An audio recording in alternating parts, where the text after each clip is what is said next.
Hey Rob, welcome to Horsehead Bookends for another Gaming Friday. Today we're taking a look at French Quarter from Motor City Gameworks. French Quarter is a 1-to-6 player roll and write style game where you are basically walking around New Orleans and going into different houses, mapping out your locations.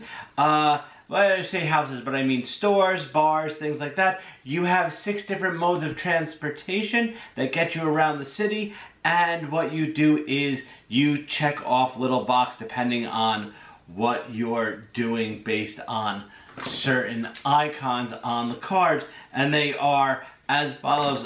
There is umbrella, food, culture, shopping, mysticism, partying, and stars are wild, meaning you can take any one of those actions. So let's take a quick look at the board and I'll show you how the game plays. Okay, so we have it set up. Right now this is set up basically for a 4-player game. Each player will have their own score pad, which are 2 different pads that just combine into one. On one side is all the streets, and on the other side are the different icon references that you'll check off. Also included in, you'll notice this is the Kickstarter version because I do have some of the fancier upgraded pawns. There also is vacation cards which get randomly assigned, 1 per person, and on each vacation card it has 4 locations that you can get to. If you hit all 4 locations, it's an extra 8 points at the end of the game, which is, it adds a lot more to the game with these vacation cards, so I actually do kind of like them. So at the start of the game, you reveal the top card of each deck and roll the dice and assign the dice to the specific color. Then after the planning phase, you have the travel phase. Each player will choose an available die from the card row, and it repeats until every player has gone twice. What's nice about a 4-player game is you do get all of the dice.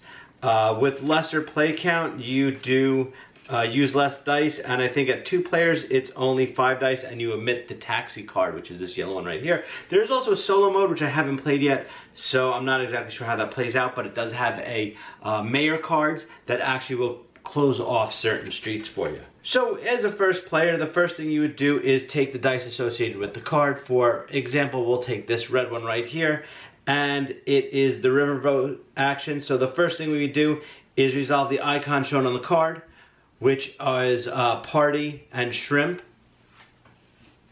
So what you would do is you would mark off the shrimp here and the partying card and take any bonus actions if it is listed.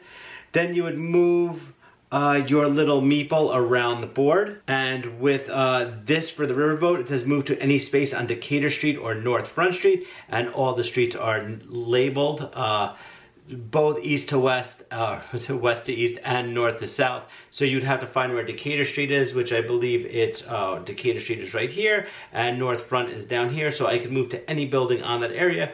So I would move, let's say, down here. And then I would take the building action, which is listed on the building itself. Here is a shopping and an umbrella action, so I would actually check them off, the shopping action and the umbrella action, which is over here. Then I would take the map action, and where I would write in the number of the die that I rolled right here. Now, as you fill in the buildings, all of the numbers have to be plus or minus 1 adjacent. Then after the map action, if we picked socialize as our card, we would move the second line, which at the start of the game you would start where you would circle one of the dice on the map and know where the second line starts, and then you would choose a direction, north, south, east, and west, and all players would move your second line that way. After everyone takes 2 rounds, all the dice pass to the left, and we flip over a brand new card. It's a pretty basic roll and write, and the rules are very, very easy to understand. Okay, so that was a quick look at French Quarter from Motor City Gameworks and Matt Riddle, who I really enjoy him as a designer, and I enjoyed Motor City Gameworks. They put out Fleet and Fleet the Dice Game, Three Sisters, and Motor City. So as you can tell by the actual pads and what you have to do, they are very similar to how their other games definitely play. So Two big complaints I have that when we played this, and I've played this a few times now, and everyone kind of had the same complaints, is that the gameplay is fantastic, but looking at the boards and the information on your sheets, it's extremely hard to read. One being very tiny, and I understand why they did that. They wanted to make a small box game. I mean, this is a pretty neat game where you look at another roll and write like Joan of Arc. I mean, there's a huge size difference. But aside from the pads and the information on the pads being very tiny, the color schemes that they used on the pads itself are actually really hard to discern from other colors. For example, some of the street names are a darker brown than the actual streets, which are a lighter brown. So it's really hard to make out the street names I mean, I wear glasses, but I would have to hold it this close to my face to look at some of these street names. Some of them are colored, which go along the lines on your secondary score sheet from red to purple, which are nice, but still, they're still hard to read. And then you have on the score sheet itself, on the Conti Street for shopping, you have umbrellas. The umbrellas are blue against a green background, and they're really, really hard to see.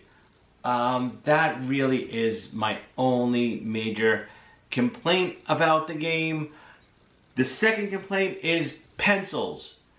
If you make a roll and write game, put in some pencils, tiny little golf pencils, just add 4 of them. It can't cost that much. I will pay extra when I buy a game if it comes with pencils.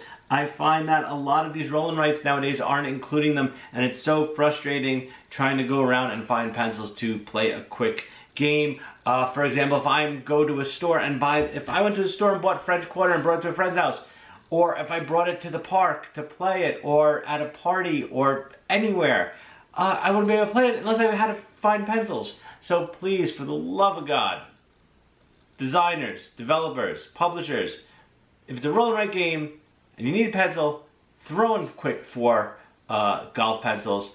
I will pay extra for them. I don't mind, but it definitely does. It definitely does make the game if I'm not hunting for stuff to write on. But all in all, I really enjoyed French Quarter. I've played it a few times. It's hurt my eyes looking at it, but it really is a fun game, and it really ranks up there with their other games like Fleet the Dice Game or Three Sisters, which are 2 of my favorite roll and writes, and it's very enjoyable. So definitely check it out. This was the Kickstarter version. I think it should be available now, or it should just start hitting the stores.